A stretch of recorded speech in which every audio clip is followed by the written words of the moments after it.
Hello friend, কেমন আছো সবাই? আশা করি সবাই খুব ভালো আছো, সুস্থ আছো। আমরাও খুব ভালো আছি। Welcome to my another new blog. তো আজকে হচ্ছে শুক্রবার। তো আজকে বেশ গরম পড়েছে। তো আজকে আমি মেন এসেছি এটা কি সেটা দেখানোর জন্য। এটা হচ্ছে রেড বুক বলে। এটা হচ্ছে আমার বাচ্চার, মানে যে কোনো বাচ্চার তার পার্সোনাল সমস্ত কিছু এটায় থাকে লেখা। তো এটা আমি যখন 26 সপ্তাহে যখন আমি হসপিটালে যাই তখন এটা আমাকে দেওয়া হয়। তো এটাতে এইটা পরে, এগুলো পরে লাগানো হয় বেবি হওয়ার পরে, তার নাম্বার ইত্যাদি। তো বেবির এনএইচএস নাম্বার সমস্ত কিছু তখনই ঠিক হয়ে যায়। তো এইখানে আছে হচ্ছে হেলথ ভিজিটারের নাম, কত সপ্তাহে রিভিউ হয়েছে ফার্স্ট, সেই ডেটটা, এই সমস্ত কিছু। তারপর এখানে হচ্ছে মানে এখানে অক্সফোর্ড যেখানে আমি গিয়েছিলাম দেখেছিলাম সেই রকম অক্সফোর্ড আছে বিভিন্ন জায়গায়, দেখো নাম আছে এই জায়গাগুলোতে।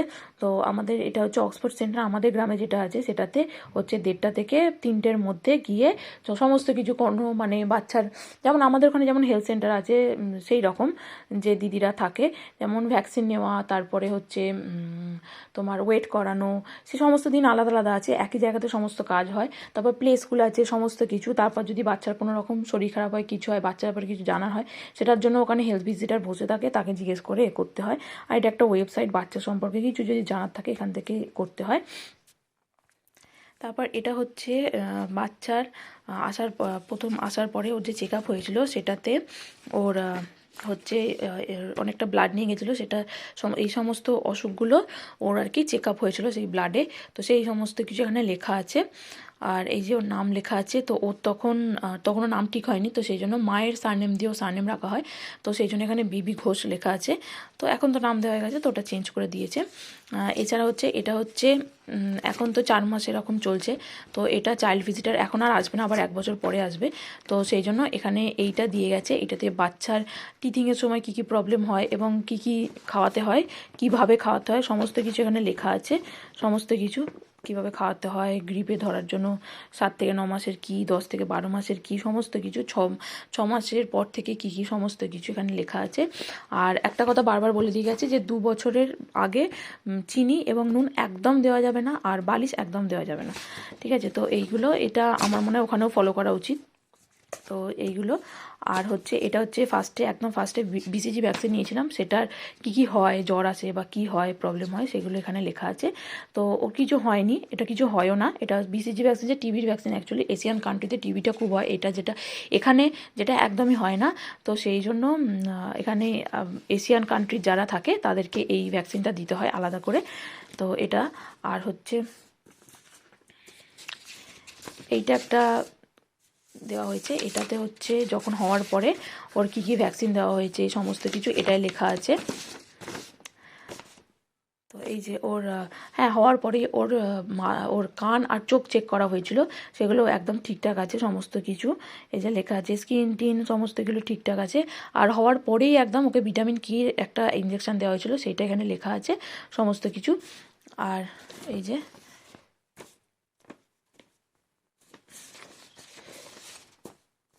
এইসব এখানে লেখা আছে। আর এটা হচ্ছে ওর মাথার মেজারমেন্ট। ক সপ্তাহ পরে করতে গেছি, আমি ঠিক মাথায় আসছে না, তবে এটা মাথার মেজারমেন্ট, এটা জিপিতে করেছিল ডক্টর। তো এটাও একদম ঠিকঠাক আছে, পারফেক্ট আছে। মানে মাথার মেজারমেন্ট নেওয়া মানে ও ঠিকঠাকভাবে বাড়ছে কি না সেই জন্য ওটা আর কি চেক করা হয়।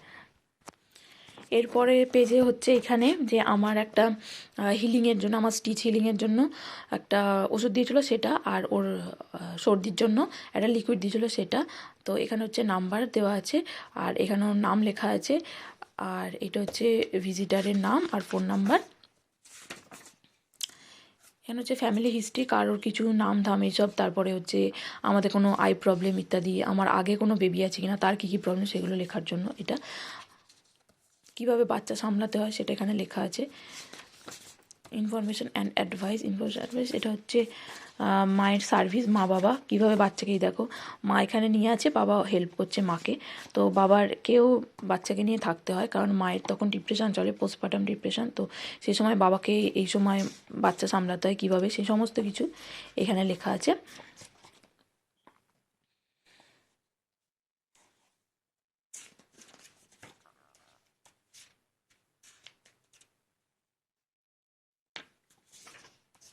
এটা হচ্ছে ইমিউনিজম। এই যে এখানে লেখা আছে ওই যে সমস্ত এই যে এখানে লেখা আছে যে সমস্ত ওকে ভ্যাকসিনগুলো দেওয়া হয়েছে, যে ডিপথেরিয়া, এই যে টিটেনাস, অ্যাসেলিউলার পার্টিসিওল মানে হুপিং কফ, এইসব polio vaccine, HIV vaccine, hepatitis B vaccine, এটা মেনিনগো ক্যাকল মানে ওই মেনিনজাইটিস যে ভ্যাকসিনটা, তারপর রোটা ভাইরাস, এটা 8 সপ্তাহে দিতে হয়, তারপর 12 সপ্তাহে সেম জিনিসগুলো দিতে হয়, আর 16 সপ্তাহে এগুলো দিতে হয়, 1 ইয়ারে এগুলো। হ্যাপাটাইটিস বি, মেনিনজাইটিস ভ্যাকসিন, এটা একটা, এটা একটা আর হচ্ছে মিসেলস, মামস আর রুবেলা এই vaccine annually from 2 years old. এগুলো এই সমস্ত কিছু এখানে লেখা আছে কী কী ভ্যাকসিন দিতে হয়, ভ্যাকসিনেশনের পরে কী কী হবে সেগুলো এখানে লেখা আছে। ফিভার আসবে তো এই টেম্পারেচার চেক করা যায়, সেটার জন্য ওষুধ আছে। Do not put them in a bath sponge them down or put a fan on them, মানে চান করিয়েই ওকে, জ্বর আসলে ওকে চান করিয়েই ফ্যানের তলায় রাখা যাবে না। Okay give them plenty of cool fluids, ওকে ঠান্ডা জল খাওয়াতে হবে, মানে এটা বড় হলে আস্তে আস্তে। Much clothing and breeding on them, মানে অনেক বেশি চাদর টাদর ইত্যাদি চাপা দেওয়া যাবে না, হালকা কিছু দিতে হবে। আর মেনিনজাইটিস বি মানে মেন বি, এটা হলে এটার ভ্যাকসিন হওয়ার পরে কী কী হবে, সাইড এফেক্ট হবে, সেগুলো লেখা আছে সমস্ত কিছু, কিভাবে বাচ্চা সামলাতে হয়, কি করতে হবে। MMR ভ্যাকসিন দেওয়ার পরে কী কী হয় সেগুলো লেখা আছে।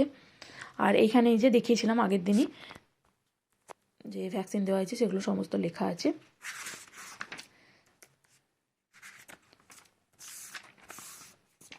আর এটা হচ্ছে যে BCG ভ্যাকসিন নিয়েছিল, সেটার জন্য BCGতে কিচ্ছু হয় না, ওটা স্কিনের উপরে থাকে, তো আস্তে আস্তে যেখানে দিয়েছে সেই স্কিনটা আস্তে আস্তে ওঠে, অনেক দিন এখনও উঠছে, তো সেটা দেওয়া হয়েছে বলে।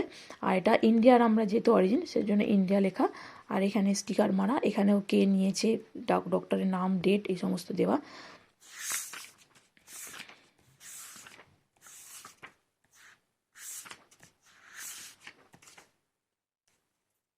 হচ্ছে রুটিন চেক আপের এগুলো।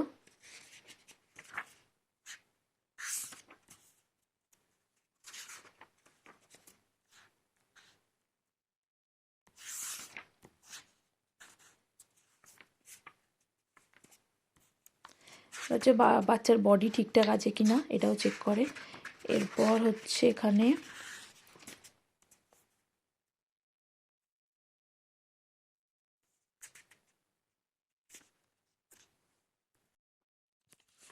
এরপর হচ্ছে এখানে হওয়ার পরেই এখানে যে চেক আপ হয়েছিল, ওর যে কানের চেক আপ, রাইট ইয়ার লেফট ইয়ার যে চেক আপ, ইএসিএস রেসপন্ড করেছে, ডেট, এটা একদম হওয়ার পরেই হয়েছিল।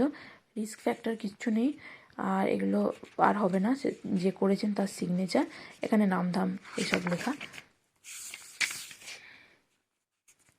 কী কী থিংস অ্যাভয়েড করতে হবে, যেমন সোফা বা আর্ম চেয়ারে শোয়ানো যাবে না, বালিশ দেওয়া যাবে না, একসাথে নিয়ে শোয়া যাবে না, এখানে কিন্তু একসাথে নিয়ে শোয়ার নিয়ম নেই। তো বাচ্চাকে বেশি গরমে রাখা যাবে না, বাচ্চার ফেস কভার করা যাবে না, আচ্ছা মানে আলগা কিছু দিয়ে ওকে শোয়াতে হবে, হালকা কিছু দিয়ে। বেবি যে দেখতে পায় কি না, সেটার কী কী দেখতে পাচ্ছে, কী কী দেখছে না, সেগুলো সমস্ত কিছু লেখা আছে এখানে। এখানে এই যে ও যদি শুনতে পায় ঠিকঠাক তাহলে কিন্তু ও রেসপন্ড করবে, মানে ও কথা বলার চেষ্টা করবে, সাউন্ড করবে, যেটা ও খুব নর্মালি করে। 2 মাস কমপ্লিট হতেই ও অনেক সাউন্ড করে, অনেক সময় গানও গায়, তো অনেক সাউন্ড করে ও, খুব ভালো সেটা। তো সেই সব, আর এখানে চেক আপ করতে আসলে চাইল্ড ভিজিটার সেই সমস্ত কিছু উনি নোট করেন। ব্রেস্ট ফিডিং করে তো ওটা, আর বেবির ওয়েট ফার্স্টে ছিল 3 কেজি 200, সে সমস্ত কিছু এইসব লেখা আছে এখানে।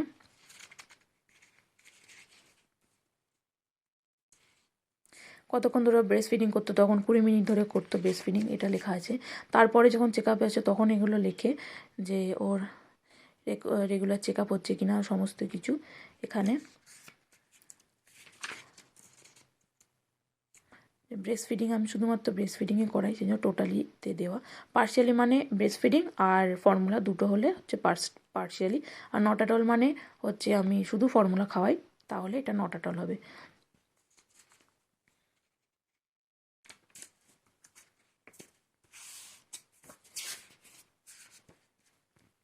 এই যে এরপর যে ভ্যাকসিনগুলো নেওয়া হয়েছে, এটা হচ্ছে DDH, এটা জেনেটিলিয়া, এগুলো হার্ট ঠিকঠাক আছে, আইস ঠিকঠাক আছে, এই সমস্ত কিছু এখানে লেখা আছে। হেডের এই যে মেজারমেন্ট,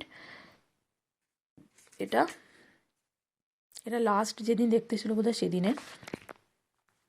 এখানে মানে থরলি লেখে যে কি কি করছে এখন সেটা লেখে।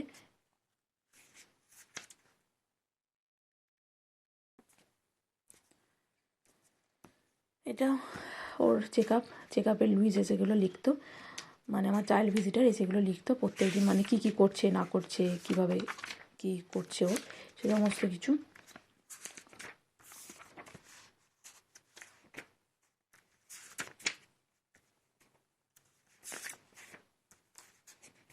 এই যে বাচ্চার গ্রোথ চার্ট, কবে থেকে ও হেড মাথা তুলছে, এগুলো মানে আমিও নিজে নিজে লিখতে পারি এগুলো, কারণ এগুলো আমাকেই লিখতে হবে। ক্রল করছে কবে থেকে, কিভাবে বসছে, দাঁড়াতে পারছে, হাঁটছে কীভাবে, সমস্ত কিছু এখানে। এগুলো আপনি ছবি ছবি তুলেও আটকাতে পারেন এগুলো। তো কীরমভাবে মামা কবে মামা বলেছে, সেই বয়স, সমস্ত কিছু, বেবির বয়স, এই যে গ্র্যাব করছে চুল বা কোনো জিনিস, যে টুলস গ্র্যাব করছে, মুখে হাত দিচ্ছে, দরজা খুলছে, কিছু লেখালেখি করার চেষ্টা করছে, পড়ছে, বইয়ের দিকে তাকাচ্ছে, এই সমস্ত কিছু কবে বয়স, সেইগুলো কত বয়স থেকে করছে সেগুলো লেখা যায় এখানে। তারপর দাঁতের চেক আপ করতে হয় ওর। তো ওর আমি এখানে হচ্ছে প্রেগনেন্সিতে ওষুধ হচ্ছে ফ্রি, মানে যেগুলো ওখান থেকে ডক্টর প্রেসক্রাইব করবে সেই ওষুধ ফ্রি। তো সেই জন্য এটা হচ্ছে 1 বছর অবধি। তো বাচ্চার 1 বছর অবধি ওর ডেন্টালও ফ্রি, আমারও দাঁতের চেক আপ ফ্রি, চোখের ফ্রি। তো আমার চোখের চেক আপ হয়নি, কিন্তু আমার দাঁতের প্রবলেম হচ্ছে, সেজন্য চেক আপ করি, দাঁত পরিষ্কার করি। তো সেটা একদম ফ্রিতে হয়। আর না হলে ওটা প্রায় আমাদের ওখানে হিসেবে 13,000 টাকা লাগবে, মানে আমাদের ওখানে হিসেবে যদি চলি, এখানে 130 পাউন্ড নিত যদি, মানে আমার ফ্রি যদি না হতো তাহলে। তো চোখের চেক আপটা করানো হয়নি, কারণ আমার একটু দেরিতে হয় চোখের প্রবলেমটা, এই সময় দাঁতে চোখের প্রবলেম হয়, এটা নর্মাল। তো এটা ডেলিভারি হওয়ার পরে ঠিক হয়ে যায়, তো ওটা দুর্বলতার জন্য হয়। আর এখানে হচ্ছে ওয়েট, একদম ফার্স্ট থেকে যে ওয়েট হয়েছে সেই সমস্ত ওয়েট এখানে লেখা। এই রিসেন্টলি 5.8 দেখিয়েছিলাম, সেটা হয়েছে। আর এটা হচ্ছে ছেলেদের মেজারমেন্ট, সেই জন্য ব্লু কালারের, আর মেয়েদের হলে হবে পিঙ্ক কালারের। তো এখানে ওয়েট আর হেডের মেজারমেন্ট, এটা অনেকটা বড় হলে। আর এই যে এইখানে আছে এর মেজারমেন্ট, ফার্স্টে একদম যখন ছিল ঠিকঠাক, তারপর যে ওয়েটটা কমে, সেই সময় ওয়েট কমেছে, তারপর থেকে এরকম যাচ্ছে। তো এই লাইনের মধ্যেই থাকতে হবে, এই দুটো লাইনের মধ্যে, তাহলে ঠিকঠাক যাবে। তারপর এটা হচ্ছে একটু বড় হলে 1 থেকে 4 বছরের মধ্যে। তারপর এটা 0 থেকে 2 ইয়ার্সের মধ্যে বয়েস লেংথ। আর এটা হেড 2 থেকে 4 ইয়ার্স, এইভাবে এটা আছে। আর একটু বড়বেলা। আর এটা হচ্ছে মেয়েদের, সেই জন্য এটা পিঙ্ক কালারের, এগুলো আছে। আর যে হিয়ারিং টেস্ট হয়েছিল সেটা আরবিআইয়ে হয়েছিল আমার এতে থাকতে, এটা বাড়িতে এসে করার কথা, কিন্তু যেহেতু আমি তখন হসপিটালে ছিলাম তাই এটা হসপিটালেই হয়েছিল। তো এটা হচ্ছে ওই বইটার মতো, এটাতে অনেক কিছু থাকে। আমাদের ইন্ডিয়াতে যেটা থাকে শুধুমাত্র একটা পেজ থাকে, সেটাতে কী কী ভ্যাকসিন দেওয়া হয়েছে সেগুলো লেখা থাকে। তো আমি যখন ইন্ডিয়ায় যাব তখন এই বইটা আমাকে নিয়ে যেতে হবে, কারণ ওখানে কোনো রকম যদি ভ্যাকসিন থাকে, তো মানে এরম থাকে যদি ওই ওই বয়সে, তখন এটা আমি নিয়ে যাব, নিয়ে গিয়ে দেখাবো ওদেরকে, ওরা আমাদের থেকে ভালো বুঝবে যে সেই ভ্যাকসিনটা দেওয়া হয়েছে কি না। যদি দেওয়া না হয়ে থাকে এখান থেকে, তাহলে ওরা সেই সময় ওটা দিয়ে দেবে, আর এখানে সেটা লিখে দেবে। আর যদি দেওয়া হয়ে থাকে তো ওরা দেবে না। তো এইটাই এখানে থাকে।